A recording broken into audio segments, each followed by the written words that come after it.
Hello friend, welcome back to my video. आज के इस वीडियो में हम लोग रेलवे के टॉप 50% करने वाले हैं।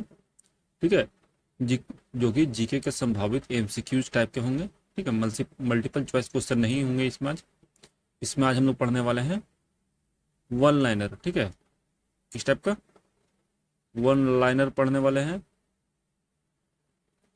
ठीक है, वन लाइनर क्वेश्चन जो कि आपके रिसेंट एग्जाम जो होने वाले हैं रेलवे एएलपी टेक्नीशियन, आरपीएफ के एसआई और जूनियर इंजीनियर के एग्जाम के लिए काफ़ी ज़्यादा इंपॉर्टेंट होने वाले हैं। ठीक है, ये वैसे प्रश्न हैं जो कि टीसीएस के द्वारा, ठीक है, सबसे अधिक बार अभी तक रिपीट किए गए हैं। ओके, और सारे प्रश्न जो है फिजिक्स सेक्शन से होने वाले हैं। जैसे को पता है कि ऊपर दिए गए सभी एग्जामों में फिजिक्स का वेटेज काफ़ी हाई होता है। ठीक है, तो चलिए वीडियो को शुरू करते हैं। पहले प्रश्न की तरफ बढ़ते हैं। देखिए, हर स्लाइड में दो क्वेश्चन होंगे आपके पास और दोनों का जवाब आपको देना होगा। ठीक है, और लास्ट में आप कमेंट सेक्शन में मेंशन जरूर करिएगा आपके कितने प्रश्न जो है सही हुए हैं। ठीक है, कमेंट करिएगा इस चीज़ को। तो बढ़ते हैं, पहला प्रश्न जो है ध्वनि या शोर की तीव्रता को मापने की एसआई यूनिट। ठीक है, कौन सा यूनिट? एसआई यूनिट क्या है? एसआई इकाई क्या है? जल्दी से बताइए। तो क्वेश्चन बहुत ज़्यादा है इसलिए टाइम आपको ज़्यादा नहीं मिलेगा बताने के लिए। मैं बता देता हूँ, इसका सही जवाब होगा डेसिबल। क्या होता है यूनिट? डेसिबल होता है। इसको डिनोट कैसे किया जाता है? स्मॉल डी और कैपिटल बी से। ठीक है, ये जो है टीसीएस के द्वारा लगभग 11 बार रिपीट किया गया क्वेश्चन है। ठीक है, इसलिए सबसे ज़्यादा इंपॉर्टेंट हो जाता है। अगला है, कौन सा सिद्धांत ऑटोमोबाइल में हाइड्रोलिक ब्रेक के काम करने की व्याख्या करता है? जल्दी से बताइए। सेकंड नंबर क्वेश्चन है कि ऑटोमोबाइल में हाइड्रोलिक ब्रेक, ठीक है, के काम करने का सिद्धांत कौन सा है? जल्दी से बताइए।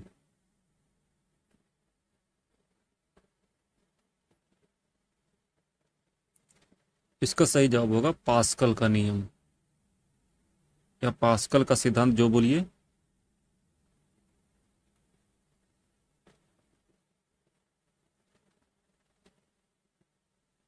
ठीक है, ये होगा पास्कल का सिद्धांत होगा।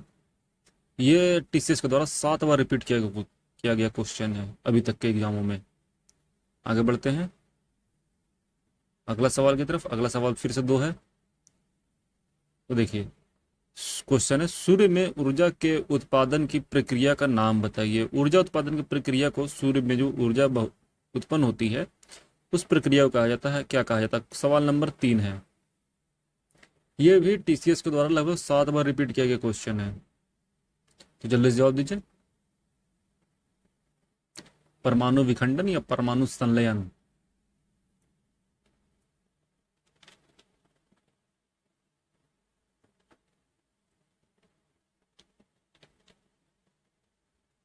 देखिए, सही जवाब होगा,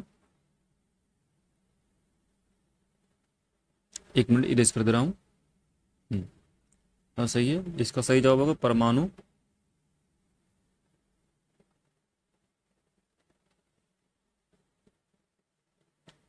संलयन। ठीक है, अगला है, सूर्य पृथ्वी को खालिस्तान के द्वारा गर्म करता है, किस विधि के द्वारा गर्म करता है? ठीक है, विधि का नाम पूछा गया, किस उस प्रोसेस को क्या कहा जाता है जिसके द्वारा पृथ्वी गर्म होती है? ठीक है, तो इसका सही जवाब जो होगा मैं ही बता देता हूँ, विकिरण होगा। क्या होगा? विकिरण कहा जाता है। सवाल नंबर 4 था। आगे बढ़ते हैं अगले सवाल की तरफ। अगला सवाल देखिए, तापमान का एसआई यूनिट क्या है? एसआई इकाई क्या है? ठीक है, एसआई यूनिट क्या है? जल्दी से बताइए। देखिए, तापमान को सेल्सियस में मापते हैं, केल्विन में मापते हैं और फ़ारेनहाइट में मापते हैं, तीनों में मापते हैं। तो इसमें से पूछा गया कि एसआई यूनिट कौन सा है। ये सवाल जो है टीसीएस जो है 5 बार रिपीट की है एग्जामों में।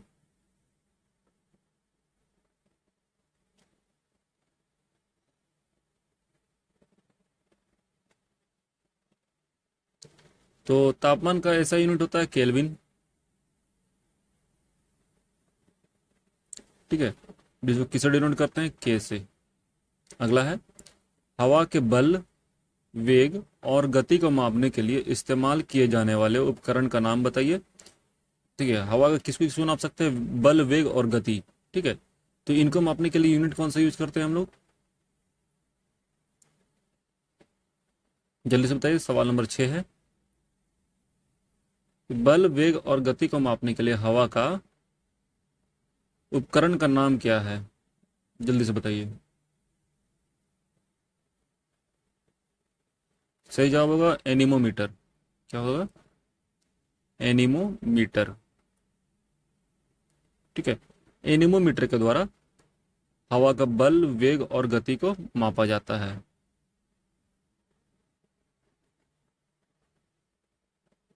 आगे बढ़ते हैं, अगला सवाल। दीपक की बत्ती का तेल किसके कारण ऊपर उठता है? यह सवाल फेवरेट है, सवाल 7 नंबर सवाल है। रेलवे के द्वारा बार बार पूछा गया है, 5 बार के लगभग पूछा गया है। ये सवाल 5 बार रिपीट किया गया है टीसीएस के द्वारा। आपको बताना है कि जो दीपक होती हैं, ठीक है, दिया, उसकी बत्ती में तेल जो है कैसे ऊपर चढ़ता है, कि उसको ऊपर चढ़ने का कारण क्या है, ये बताइए।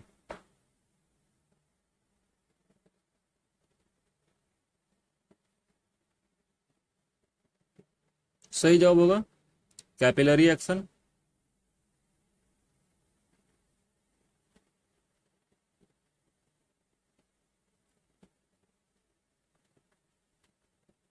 ठीक है, इसको कह सकते हैं केशिका क्रिया।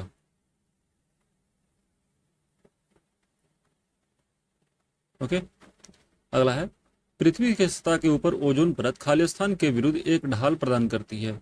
किस टाइप के किरणों के विरुद्ध ओजोन परत हमें ढाल प्रदान करती है? किस तरह की किरणों से हमें बचाती है ओजोन परत? जल्दी से बताइए।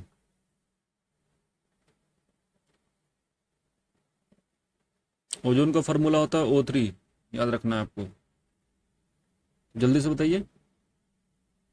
सही जवाब होगा पराबैंगनी किरणें। क्या होगा? पराबैंगनी किरणें। ठीक है, आगे बढ़ते हैं, अगला सवाल देखिए। किस तापमान पर सेल्सियस और फ़ारेनहाइट पैमाने पर संख्यात्मक मान बराबर हो जाते हैं? ठीक है, सेल्सियस और फ़ारेनहाइट पैमाना किस टेम्परेचर पर संख्यात्मक रूप से बराबर हो जाता है? जल्दी से बताइए। ये एक बहुत फेमस क्वेश्चन है और बार बार टीसीएस इस क्वेश्चन को रिपीट कर रही है। अभी तक लगभग 5 बार रिपीट कर चुकी है इसको।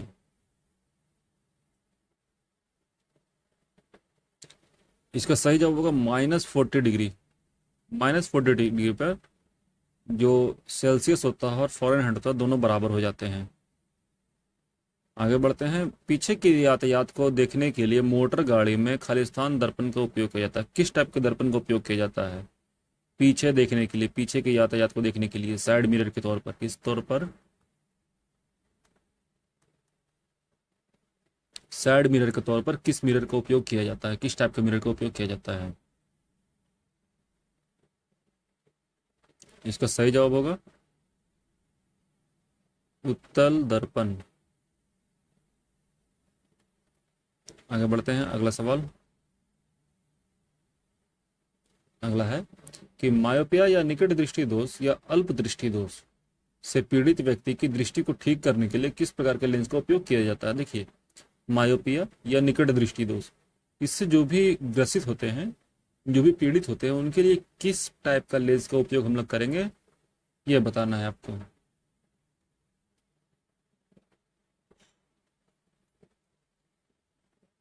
इसका सही जवाब होगा अवतल लेंस। अगला है, आकाश का नीला रंग किसके कारण होता है? आकाश का रंग नीला हमें दिखाई देता है, वो किसके कारण होता है? सवाल नंबर 12 है, जल्दी से बताइए कौन सा सही जवाब होगा।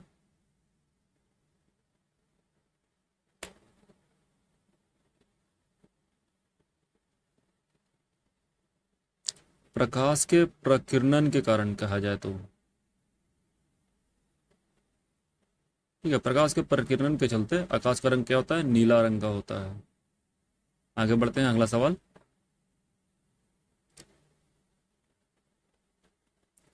संचार में प्रयुक्त प्रकाशिकीय तंतु किसके सिद्धांत पर कार्य करती है?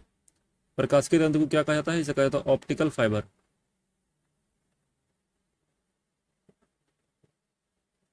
ये किस सिद्धांत पर कार्य करती है?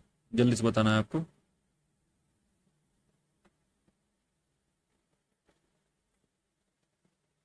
ये काम करते हैं टोटल इंटरनल रिफ्लेक्शन पर, जिसे कहा जाता है पूर्ण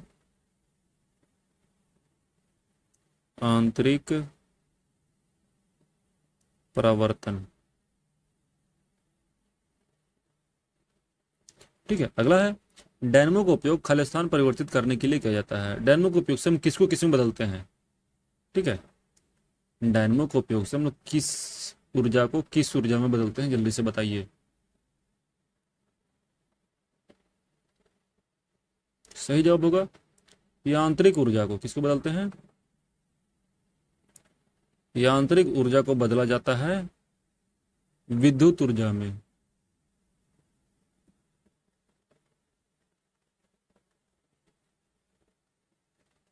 ठीक है, यांत्रिक ऊर्जा को विद्युत ऊर्जा में बदला जाता है। आगे बढ़ते हैं, अगला सवाल है हर्ट्ज किसकी ऐसा इकाई है? हर्ट्ज के बारे में बताना है कि हर्ट्ज जो है HZ इस किसका यूनिट है? ऐसा यूनिट है, जल्दी से बताइए।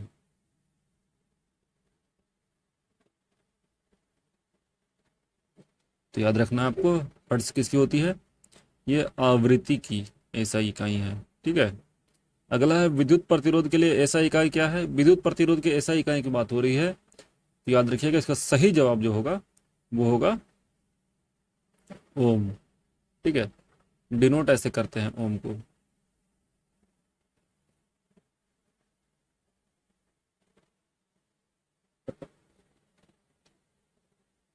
आगे बढ़ते हैं, अगला सवाल है एक प्रकाश वर्ष किसका मापक है? प्रकाश वर्ष में हम लोग किसको मापते हैं? जल्दी से बताइएगा। यह सवाल है TCS के द्वारा पूछा गया है, लगभग 4 बार रिपीट हो चुका है एग्जामों में, इसलिए काफी ज्यादा इंपॉर्टेंट है। तो प्रकाश वर्ष किसका मापक है? यह है दूरी का यूनिट होता है प्रकाश वर्ष। अगला है समुद्र की गहराई मापने के लिए ध्वनि तरंगों का उपयोग करने वाला यंत्र है। देखिए, वैसा यंत्र तो जो प्रकाश मापने के लिए, सॉरी, जो गहराई मापने के लिए समुद्र का ध्वनि तरंग का उपयोग करता है, वो यंत्र कौन सा है? सही जवाब होगा सोनार। ठीक है, गहराई मापने के लिए ध्वनि तरंगों का उपयोग किया जाता है सोनार में। आगे बढ़ते हैं, अगला सवाल देखिए, समय कम होता है, सवाल ज्यादा हैं। उस उपकरण का नाम बताइए जो किसी वाहन द्वारा तय की गई दूरी को मापता है। टोटल डिस्टेंस ट्रेवल किया गया है, उसको मापने के लिए वाहन में कौन सा यंत्र का उपयोग किया जाता है? देखिए, जो भी वाहन के द्वारा दूरी तय की जाती है, ठीक है, उसको मापने के लिए, दूरी को मापने के लिए हम लोग जिस यंत्र का उपयोग करते हैं उसका नाम है ओडोमीटर। क्या है? ओडोमीटर। ठीक है, अगला है हाइग्रोमीटर एक उपकरण है जिसका उपयोग खालिस्तान को मापने के लिए किया जाता है। हाइग्रोमीटर से हम लोग क्या मापते हैं?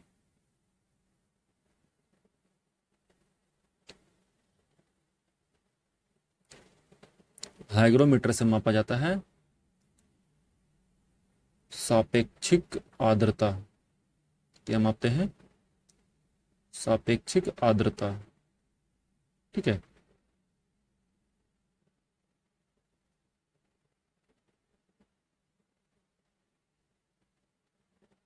आगे बढ़ते हैं, अगला सवाल देखिए।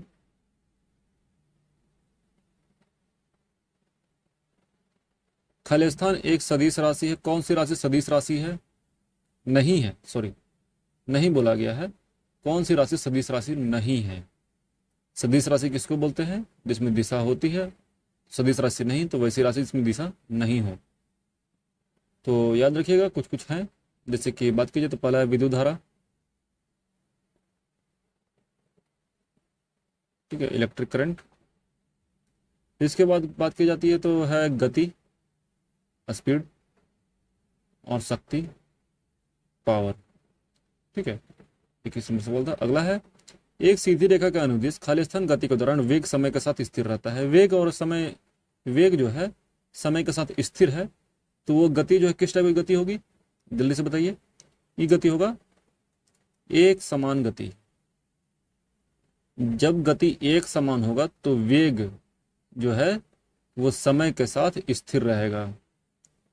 आगे बढ़िए, अगला सवाल देखिए।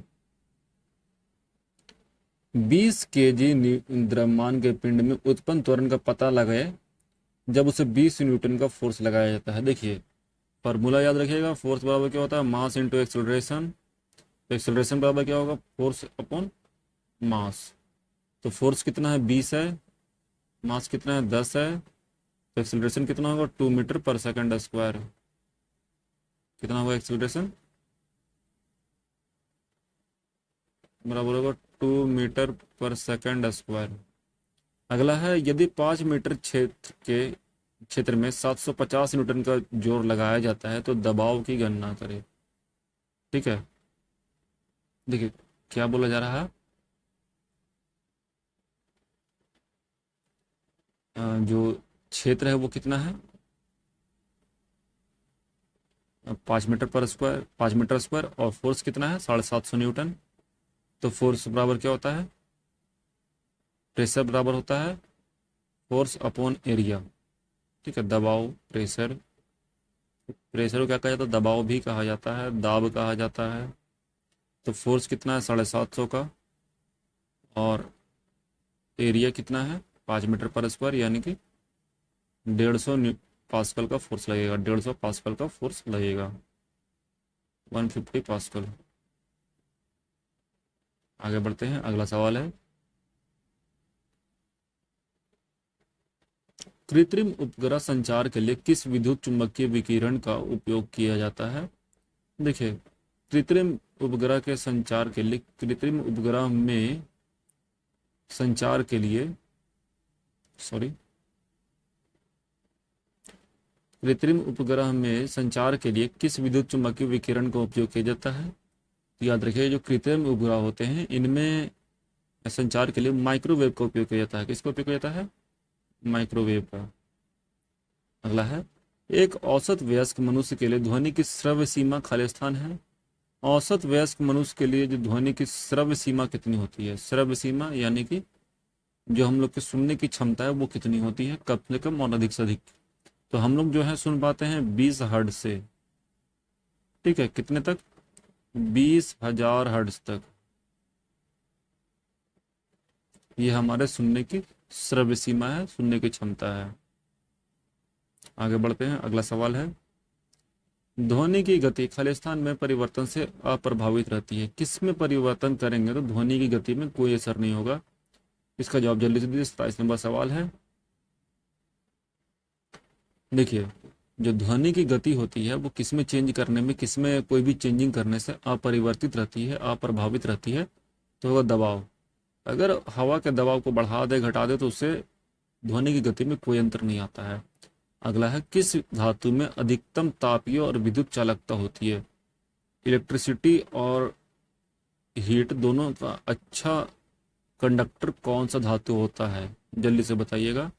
सही जवाब याद रखिएगा इसका, ये होता है चांदी। ठीक है, फॉर्मूला AG होता है इसका सिंबल।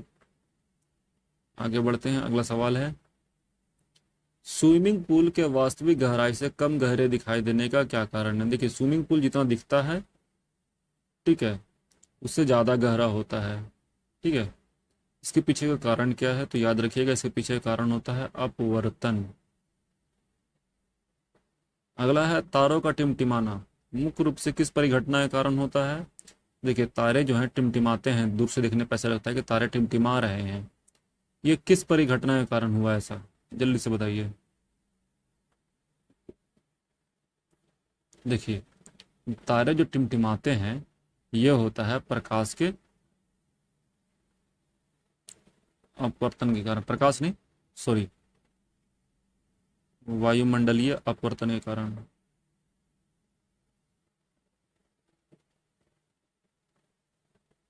चलिए अपवर्तन के कारण। ठीक है, आगे बढ़ते हैं, अगला सवाल देखिए। एक खाली स्थान एक सुरक्षा उपकरण है जो विद्युत धारा को सीमित करता है, विद्युत परिपथ और संभावित आग से होने वाले नुकसान को रोकता है। तो कौन सा सुरक्षा उपकरण ऐसा काम करता है जो कि विद्युत धारा को सीमित करेगा, विद्युत परिपथ और संभावित आग से होने वाले नुकसान को रोकेगा? तो कौन सा ऐसा है? तो याद रखिएगा, इसे इसके जगह पे हम लिख सकते हैं फ्यूज।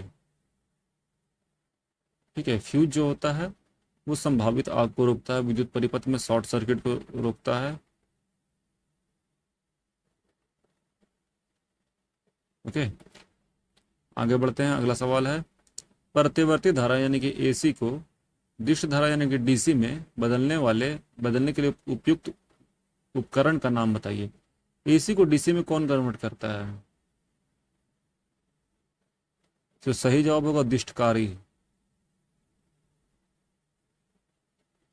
ठीक है, इसको क्या कहा जाता है शॉर्टकट में, सॉरी इंग्लिश में, रेक्टिफायर।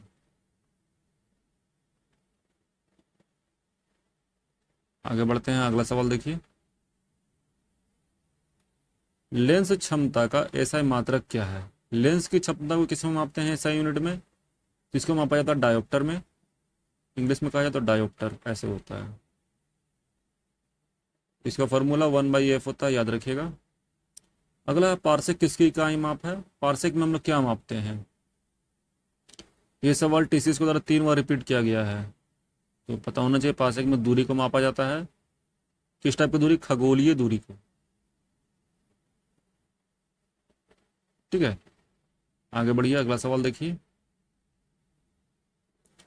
ज्योति तीव्रता के मापने की ऐसा इकाई क्या है? ज्योति तीव्रता को किस में मापते हैं?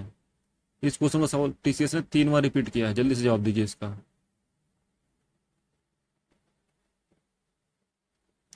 याद रखिएगा, ज्योति तीव्रता को किस में मापते हैं? इसको नापा जाता है कैंडेला में।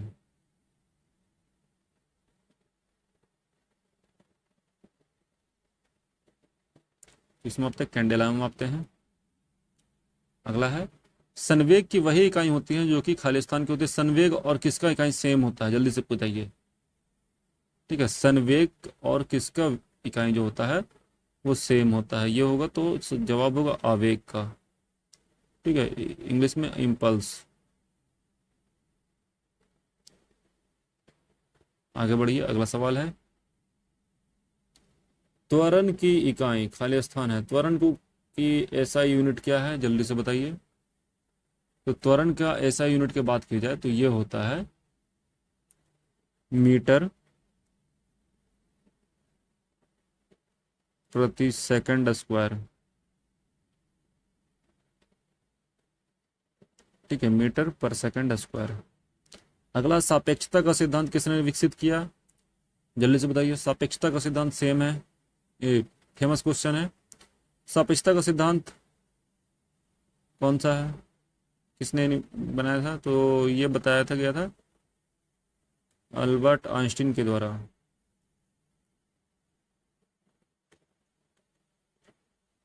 ठीक है, हाँ यहाँ पे याद रखिए, त्वरण के बाद कभी कभी दाब का पूछ देता है। दाब का क्या होता है? जिसको होता है पास्कल। ठीक है, दाब का पास्कल होता है। और सापेक्षता का सिद्धांत बात करें तो अल्बर्ट आइंस्टीन के द्वारा दिया गया था। अगला सवाल है, न्यूटन के फर्स्ट नियम को क्या कहा जाता है? न्यूटन के प्रथम नियम को और भी क्या का नाम से जाना जाता है? तो इसे कहा जाता है, जल्दी से बताइए, 39 नंबर क्वेश्चन है। न्यूटन के प्रथम नियम को क्या कहा जाता है? और जवाब होना चाहिए जड़त्व का नियम। ठीक है, अगला है, दूध को मथने पर मलाई अलग क्यों हो जाती है? दूध को जब हम मथेंगे तो मलाई अलग होगा, इसके पीछे का रीजन क्या है? रीजन होता है अपकेंद्रीय बल।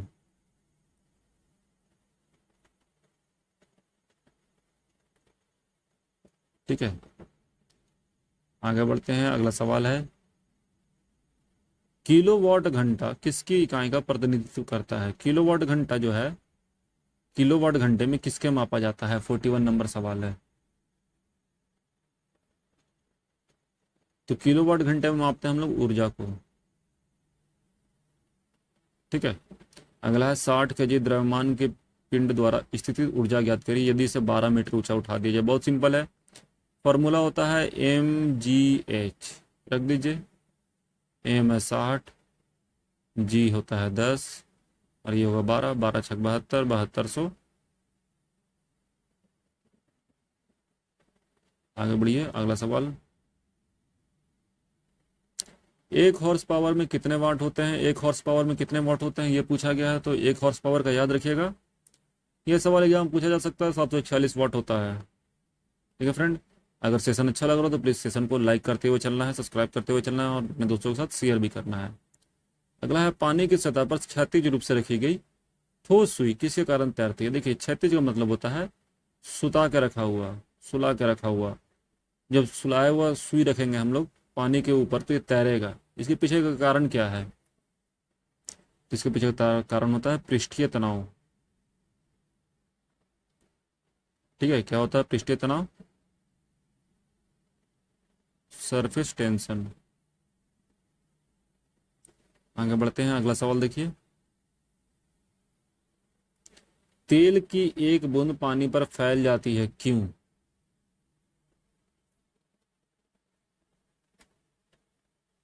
देखिए, तेल की जो बूंद होती है यह पानी पर फैलती है। इसके पीछे का रीजन ये होता है कि पानी का जो तनाव होता है, पानी का पृष्ठीय तनाव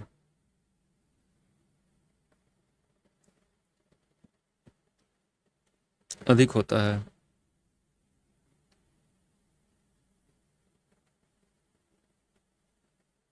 अगला है, उच्चतम आवृत्ति वाले विद्युत चुंबकीय तरंगे कौन सी है?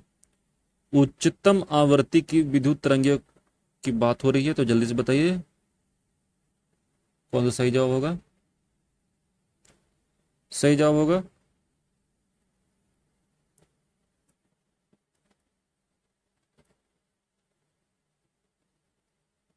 गामा किरणें।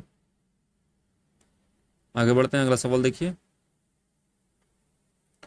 चमगादड़ बाधाओं को समझ पाते हैं क्योंकि वे खालिस्तान पैदा करते हैं। किस टाइप की तरंगे पैदा करते हैं? तरंगों का प्रकार कौन सा है? कौन सा टाइप की तरंगे पैदा करते हैं चमगादड़ अपनी रास्ता में बाधाओं को समझने के लिए? तो याद रखिएगा, सही जवाब क्या होगा? प्रस्रवे ध्वनि तरंगे। ठीक है, जिसको हम लोग सुन नहीं सकते हैं। ये जब टकरा के वापस आती है तो चमगादड़ अपने रास्ता में बाधाओं को समझ पाते हैं। अगला, कंपन स्ट्रिंग के नियम का अध्ययन किसके द्वारा किया जाता है? कंपन स्ट्रिंग का जो नियम है इसका अध्ययन कौन करते हैं? देखिए, ये जो होता है कंपन स्ट्रिंग, इसका अध्ययन किसके द्वारा किया जाता है? सही जवाब होगा सोनोमीटर। इसे कहा क्या जाता है? सोनोमीटर। और इसका उपयोग कौन करते हैं? बहरे व्यक्ति के श्रव्य सीमा को जानने के लिए, कि श्रव्य सीमा को जानने के लिए। ठीक है, आवाज पे नहीं तो वाइब्रेशन पे भी कुछ एक्टिविटी होती है, तो उसको जानने के लिए। आगे बढ़ते हैं, अगला सवाल है, तारों का रंग उनके खालिस्तान पर निर्भर करता है। तारों का रंग किन किन पर निर्भर करता है? तो याद रखिएगा, तारों का रंग जो होता है उनके तापमान पर डिपेंड करता है। ठीक है, तापमान यानी कि टेम्परेचर पर। एक तारे का जो टेम्परेचर होता है वो सूर्य से अधिक हो सकता है, बहुत ज़्यादा अधिक हो सकता है। ठीक है, अगला सवाल है, खालिस्तान के अंतर के परिणाम स्वरूप ऊष्मा प्रवाहित होती है। ऊष्मा प्रवाहित होने का मेन रीजन क्या होता है? किसके अंतर के परिणाम स्वरूप जो है ऊष्मा प्रवाहित होगी? तो याद रखिएगा, ये होता है तापमान में डिफरेंस के चलते। आगे बढ़ते हैं, अगला सवाल देखिए। केंद्र में एक गोलाकार छेद वाली धातु के प्लेट को गर्म किया जाता है। ठीक है, तो इसके छेद के क्षेत्र में क्या अंतर आएगा? ठीक है, देखिए, एक धातु का प्लेट है गोल सा, इसके बीच में छेद है एक। ठीक है, बाकी पूरा प्लेट है। इसे गर्म कर दिया जाए तो छेद में क्या अंतर आएगा? तो याद रखिएगा, जब धातु के प्लेट को गर्म करेंगे हम लोग, ठीक है, तो ये फैलेगा, तो क्षेत्रफल जो क्षेत्र होगा छेद का सॉरी, छेद का क्षेत्र बढ़ जाएगा। क्या हो जाएगा? बढ़ जाएगा। अगला है, वायुमंडल में जलवाष्प की मात्रा को खालिस्तान के रूप में मापा जाता है।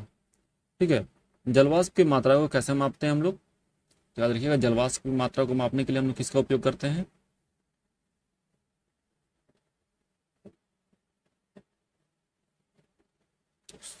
सॉरी, जलवाष्प की मात्रा को मापने के लिए हाइग्रोमीटर का उपयोग किया जाता है, पर मैं पूछ रहा हूँ किसके रूप में मापा जाता है, तो इसे मापा जाता है आर्द्रता के रूप में।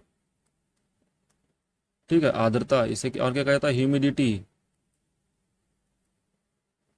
ठीक है, आगे बढ़ते हैं। अगला सवाल देखिए, 53 नंबर। डॉक्टर आंख, नाक, कान और गले और दांत की जांच के लिए किस दर्पण का उपयोग करते हैं? किसका? आंख, नाक, कान, गला और दांत के जांच के लिए किस टाइप का मिरर का उपयोग किया जाता है? तो याद रखिएगा, जब इन सब की जांच की जाएगी तो हम लोग जो मिरर का उपयोग करेंगे, जो दर्पण का उपयोग करेंगे, वो दर्पण कौन सा होगा? ये दर्पण होगा अवतल दर्पण। अगला है, कौन सा लेंस हमेशा आभासी, सीधा और छोटा प्रतिबिंब बनाता है? आभासी होगा तो सीधा होगा और छोटा प्रतिबिंब बनाता है। कौन सा लेंस है ये? तो ये लेंस है अवतल लेंस। अवतल लेंस जो है हमेशा आभासी, सीधा और छोटा प्रतिबिंब बनाता है। ठीक है, इस शेप का होता है ये लेंस। आगे बढ़ते हैं, अगला सवाल देखिए, और आज का आखिरी सवाल है, सूर्य के प्रकाश से इंद्रधनुष कब बनते हैं? इंद्रधनुष बनने का टाइमिंग पूछा गया है, तो याद रखिएगा, वर्षा के बाद बनेगा इंद्रधनुष। वर्षा का जस्ट बाद बनेगा। ठीक है, और ये तब बनेगा जब वर्षा की बूंदों से, ठीक है, वर्षा के बाद जो पानी की बूंदें होती हैं, बूंदों के द्वारा